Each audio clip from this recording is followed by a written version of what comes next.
But for some reason, I have way more book sales with men than I do with women. And I realized that it's because a lot of women, they don't, who wants to be seen reading a book? How to be a confident? People gonna be like, yo, what the fuck? What you reading? What's that? Give me that. What you reading? You know? But I wanted to do that because I wanted to provoke thought. You know what I mean? I wanted to break these things down. I like to break words down. I'm an Aquarius, so we are like super deep thinking. We're always in deep waters. So I wanted to get to the shallow end. So I'm like, how can I be shallow? So I'm like, oh, let me buy some boobs. So, I'm actually learning how to be shallow. But anyway, in one of my levels of how to be a confident hoe. So I always say to be a confident hoe is literally levels to this hoe shit. And again, hoe, when I say hoe, healer on earth. So you wanna heal yourself, right? It's all you. Everything is always you. Everything starts and ends with you. So on level 2 is honesty and acceptance, right? So I'm just gonna read the first page. So I said, you may be wondering, how do I get to know myself? Do I really love myself as much as I think? Truth is, most people have come so far away from their truest essence of themselves, they don't even know who they are anymore. Women have subconsciously allowed society, patriarchy, and misogyny to determine who they are. Made women afraid to truly know and love herself and constantly search outside of your own self for love, comfort, support, and compassion. Darling, love already lives inside of you. You just have to be willing to go deep inside of you to receive it. The very first step to learning how to truly and genuinely love oneself is honesty. Be 100% honest with yourself. Talk to yourself as much as you need to, and start to ask yourself various questions, such as, do I enjoy sex? And be honest, guys, how many sexual partners have I had? Does the number of people matter to me? Am I insecure? Am I in pain? Am I healed?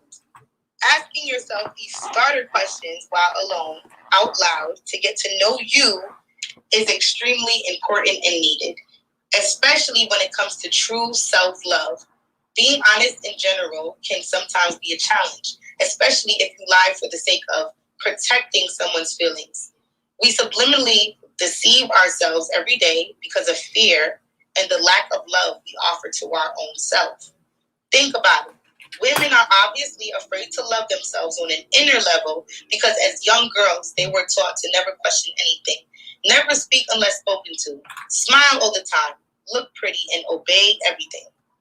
So I'm going to end it there. But that, again, like I said, the book was mainly geared towards women, but it's for everyone. I wrote the book 4 years ago, so I've grown much more since then, and I definitely, like I said, I'm very opinionated, but at the same time, I like to deliver my thoughts and feelings in a very calculated way, where it's like I can be way more engaged with the audience to attract, and then the younger crowd, because I'm 29, even though I'm not old, but I'm not that young, so it's just like social media is ruled literally by 18 to 25-year-olds. So it's like you gotta attract. you gotta talk their language. I can't be speaking English to somebody who only knew how to speak Mandarin or Spanish. I gotta at least learn a little bit. So that's the way I like to engage my message. Wow, thank you for that, and thank you for sharing an extract from your book. So, I'm wondering if anyone would like to share what makes them proud, and of course, if you'd like to ask anything of Destiny Love, please do feel free. Now, this is Filmmakers Therapy Couch, and some of the conversations can be a little bit uncomfortable and a little bit sort of out there, outside of the norm, and I feel like this is one of those because it's become like normal conversation now when we talk about pride, and this month is Pride Month, and people are confident about how they feel about it, and so I just only 10 years ago, 15 years ago, it was so different. The story was so different. And it's interesting how stories and narratives change, and then we just embrace them as if they've always been that way. But, we have to recognize there is a lot of oppression that's going on still, regardless, right?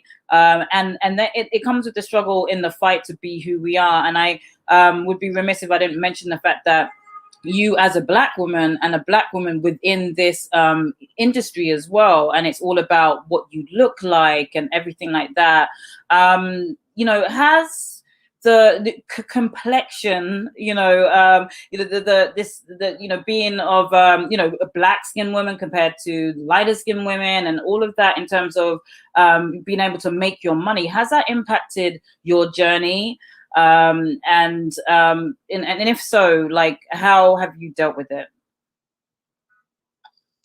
Well, yeah, of course. I mean, like, in the industry, like, racism, colorism, of course, even sexism, it's very real. You know what I mean? It's worse it's worse than being in corporate America to me. And even though I haven't been in corporate America, I have friends who are. So it's just like, you know what I mean? Like, she worked in like 9 to 5 corporate, works for like Sirius XM, and worked as a brand ambassador for Hennessy. And so she's been in that life, and she's dark skinned though. So she would tell me stories about the racism and the colorism. It's like, damn, you would think that in adult entertainment, people would love black women because we get lusted after the most, you know what I mean? But it's so much blatant. Sorry, guys, I'm saying that. Can you guys hear me? Can you hear me, Dami? Yeah, I can hear you loud and clear. Okay. I Clubhouse against sometimes. But yeah, like, I know for a fact that, like, even though to me, I'm brown skinned, but most people would consider me to be light skinned, and I'm light enough to pass for privilege. So I do receive certain privileges, especially being that I'm small. I'm only 5 feet. I'm 110 pounds. So I'm petite. Plus, I'm brown skin. You know what I'm saying? And then, like, with the light eyes, like all of this stuff. You know what I mean? That I guess gives me a little more leverage versus someone who's a sex worker but they're dark skinned, or they might be, a BBW, which is, a woman who's more thick, a fat girl. You know what I mean? Like, she might not get that same, unless she already has like a huge fan base and her numbers are high.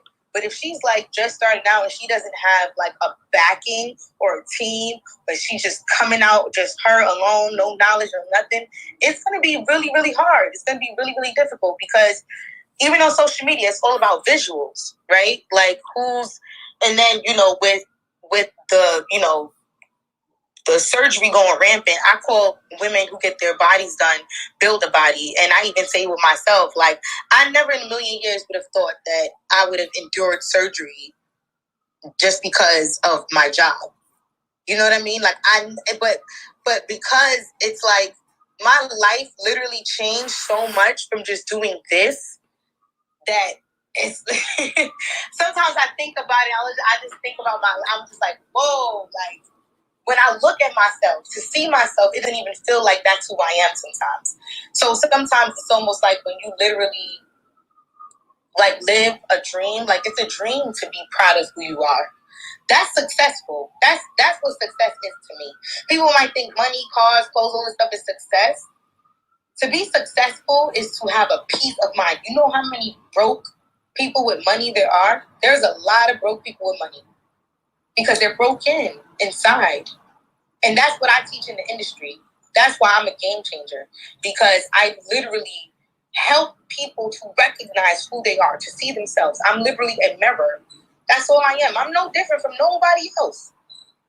I with my company, Confident Whole Society, that's, the activist part of me, where I literally mentor women. I wouldn't call myself a whole mentor because there's a white woman who goes by the name the Whole Mentor, and that's like literally her name, which like how my name is the Confident Whole. But it's that's technically what I'm doing. I'm mentoring other women who's either curious about the industry or who's in the industry or who's been in the industry a long time ago and want to get back and don't know what the fuck happened because everything is virtual now. Excuse my French. But you know what I mean? So, the game changes to me in my mind because I've been in it since 18. I'm 29 now. I feel like it changes like every 4 to 5 years. Like something different happens. You know what I mean? So I feel like I'm like that middle child. I'm like that middle person to get the younger crowd but then still be in touch and give credit to the older crowd at the same time. Wow, thank you so much for sharing that. And I'd like to invite anyone who would like to ask a question, offer what makes them proud, or give a statement in regards to any of this, because this is Filmmakers Therapy Couch. These are stories that heal. This is mental wellness for the creative mind. These are some of the uncomfortable conversations. We're diving deep, and this is an opportunity to jump through this portal of conversation. So I invite you to speak and come up onto the couch, the proverbial therapy couch. At this point, I just want to put out a disclaimer that I am in no way a therapist. I have a dusty psychology degree under my bed. I am a filmmaker, storyteller, etc. And we're here with Destiny Love, who is, like you said yourself, you're changing the game, and I really appreciate that. So we have sitting next to us is the 31st. Are you here with us? Would you like to offer something to the audience? Yeah, sure. Hello. Hi, welcome. How you doing? Good, friend. I just How are want to you? say that I knew Destiny Love before Destiny Love, and I'm just proud of her, what she's doing, everything she got going on. I'm just really proud of her. Want to keep going. I just like to stay tuned in what she got going on because I'm a big fan of hers. So I just love what she got going on. Hey, Belly, thank you so much. You know it. I appreciate you, boo. You gotta come see me in the city. Don't play with me. Stop playing. I'm gonna come see you. So thank you so much. I love that the support is there, and the support in real life, and like you said, in the virtual realm as well. So welcome onto the couch, and thanks for joining us.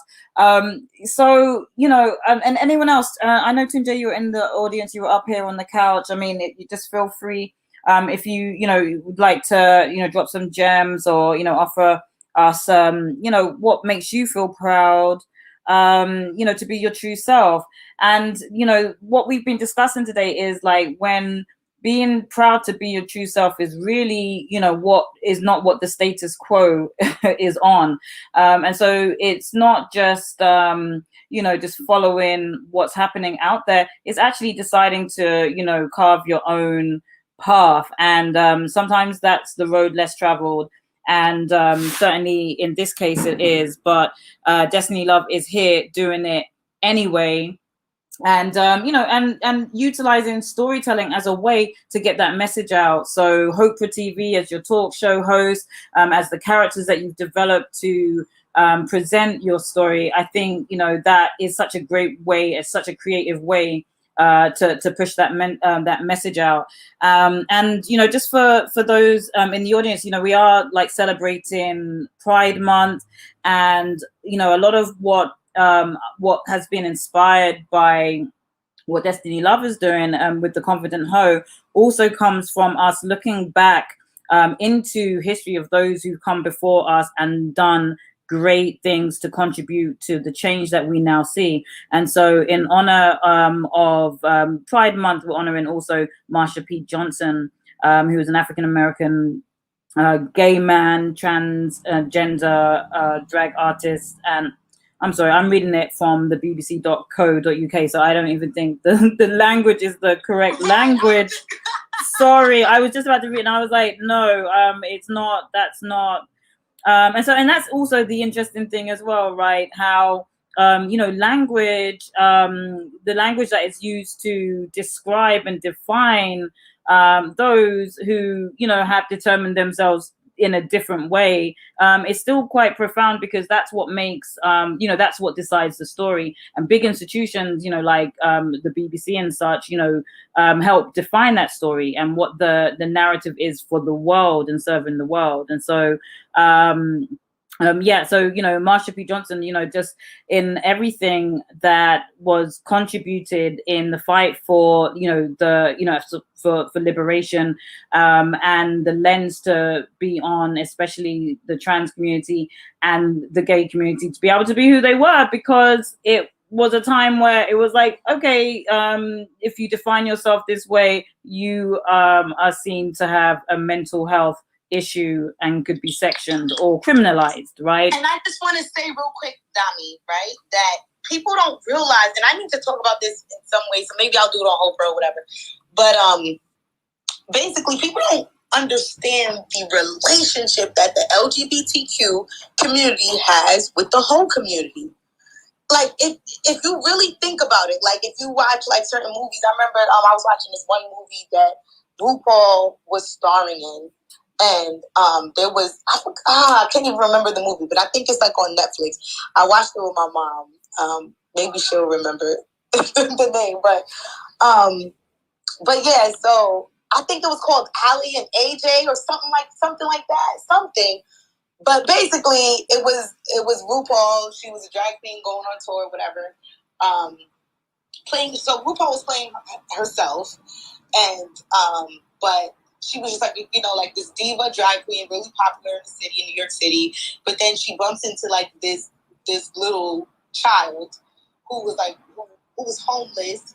Their mom was an addict, but their mom was also a sex worker. The whole time RuPaul thought that the child was a little boy. It turns out the child was a little girl, but they were like transitioning to trying to become a little boy. So it was just like really like a crazy movie. But and a lot of the times of the movie, they were always seeing how like the drag queens would look out for like I call these kind of hoes, like, let's call them like low class hoes, and not even to be funny or to be rude or anything like that, but that's technically what it is. Everything comes in class, right? In society, we have classes. It's low class, middle class, high class.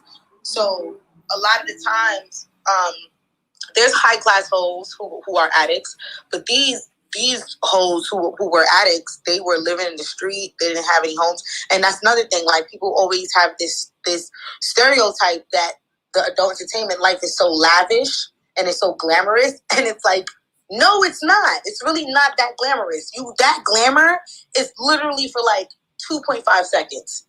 Give it like 5 minutes if you're lucky, when there's like a money shower on stage or something like that. You know what I mean? Like, that's very rare. So a lot of people, the life is not for the faint. You know what I mean? And for me, it's like I eat, breathe, live, sleep this, you know? So, yeah, the LGBT community and the whole community, we have a very, very close relationship. And we look out for each other because we know what it feels like to be an outcast. Wow. Thank you so much, you know, for sharing your insight and your story today with us. And just before we sign off to go, because we're hitting the end time, can you please just let us know a little bit about you know, what you have going on, where people can find you? I know you've got your book out, and of course your internet show, Oprah TV, and others. So please let everybody know where they can connect with you. Yeah, so I'm on Instagram. So I just recently created a new Instagram for The Confident Hoe. It's called Confident N, the letter N, Daddy. And then I'm also on Instagram. My main page that I'm usually on is at Hopruh, HOPRUH TV. I'm on Twitter if anyone is interested in my explicit content. I'm on Twitter as The Confident Hoe. If anyone wants informational content, I'm on YouTube, The Confident Hoe. I'll start back posting again very, very soon. But yeah, there's like really some like good information on there. I talk about, you know, parts of my book as well, and just, you know, advice in general. I'm also, for the women, I have, you know, my company, my organization, Confident Host Society. I'm also on Instagram as at Confident Host Society. And my kids are also on Instagram too, at Destiny Children _. So yeah. Wow. That's awesome. Thank you.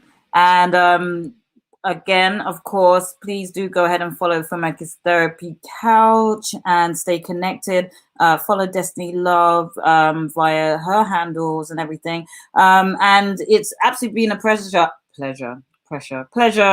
having you here on the couch, and everyone who's passed through. It's been wonderful. Really appreciate you, and do join us again next Friday. Thank you, Destiny, for being here up on the couch and joining us today. And really, giving us all a bit of therapy. It's been appreciated. Thank you so much, Dami, and thank you everyone for joining. Thank you, Boo, Belly. Thank you for coming.